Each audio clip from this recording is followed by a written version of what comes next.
Hello everyone, this is Abhishek Kashyap and you are watching Lawputra YouTube channel. Today we will discuss about the case law Salmon versus Salmon and Company Limited related to the company law cases. Basically मैं कोशिश करूंगा इसे एक story के तौर पे आपको सुनाऊं ताकि आसानी से सारे इम्पॉर्टेंट फैक्ट्स जो हैं वो ध्यान में रह सके। तो चलिए स्टार्ट करते हैं इस केस लॉ के बारे में। Mister Aron Salomon was a businessman और बिजनेस किस चीज़ की थी तो लेदर शूज़ मैन्युफैक्चरिंग की। In 1892 he incorporated a company Salomon and company limited. 1892 में उन्होंने एक कंपनी बनाई सैलमन एंड कंपनी लिमिटेड के नाम से, और जो लेदर शूज़ मैन्युफैक्चरिंग का बिजनेस था उसे अक्वायर कर लिया गया इसी कंपनी ने, जिसके एवज में 38,000 पाउंड्स के कंसिडरेशन भी दिए गए। तो जैसा कि हम लोग जानते हैं, at that time for any limited company the company should have at least 7 persons जो कि मेंबर्स होते हैं कंपनी के। तो कौन कौन से मेंबर्स बने उस समय इस कंपनी के, सैलमन एंड कंपनी लिमिटेड के?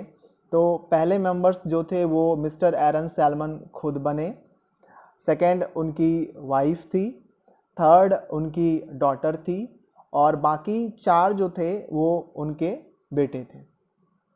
और इस salmon and company limited company के मैनेजिंग डायरेक्टर भी एरन सैलमन ही बने, और उन्होंने टोटल 20,000 इक्विटी शेयर्स में 20,007 इक्विटी शेयर्स में से 20,001 इक्विटी शेयर अपने पास रखे, और एक शेयर अपने वाइफ को, एक शेयर अपने डॉटर के नाम, और बाकी 4 शेयर जो थे वो अपने चारों बेटों के नाम पे एक एक करके दिए। और साथ ही साथ इस salmon and company limited company के क्रेडिटर भी एरन सैलमन ही बने। अब ट्विस्ट क्या आता है इस केस में कि आफ्टर 1 ईयर कंपनी जो है लिक्विडेशन प्रोसेस में चली जाती है, और उस समय कंपनी के पास टोटल एसेट्स जो थे वो थे 6,000 पाउंड्स, और लायबिलिटीज़ कितनी थी कंपनी की तो 17,000 पाउंड्स, जिसमें कि 10,000 पाउंड्स जो थे वो खुद मिस्टर एरन सैलमन के थे एज अ डिवेंचर होल्डर, और बाकी के 7,000 पाउंड्स जो थे वो किसी अनसिक्योर्ड क्रेडिटर्स के थे। तो अब पॉइंट ये आता है कि कंपनी पहले किसे पे करेगी, मिस्टर एरन सैलमन को जो कि डिवेंचर होल्डर हैं, या फिर अनसिक्योर्ड क्रेडिटर को? तो अनसिक्योर्ड क्रेडिटर जो थे उन्होंने इसी पॉइंट पे ये क्लेम किया कि उन्हें प्रायोरिटी मिलना चाहिए ओवर मिस्टर एरन सैलमन। क्यों? क्योंकि mister Aron Salomon and the company is one. ये क्लेम किया कि मिस्टर एरन सैलमन और कंपनी दोनों एक ही है, ना कि अलग अलग है। और क्रेडिटर का ये भी कहना था, अनसिक्योर्ड क्रेडिटर्स का, कि कंपनी जो है सिर्फ एक एजेंट के तौर पे मिस्टर एरन सैलमन के लिए काम कर रही है, क्योंकि इसके मैनेजिंग डायरेक्टर भी मिस्टर एरन सैलमन है, क्रेडिटर भी मिस्टर एरन सैलमन है, और मेंबर्स जो भी हैं सारे के सारे वो भी इन्हीं के फैमिली मेंबर्स हैं।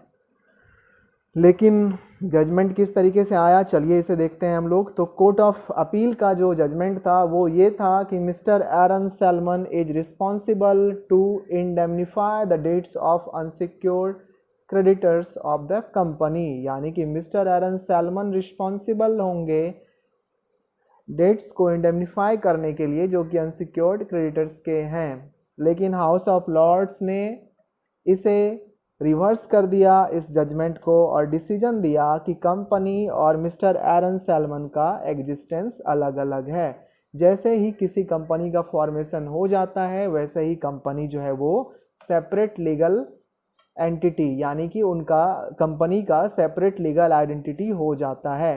This is also known as the concept of separate legal entity और आइडेंटिटी।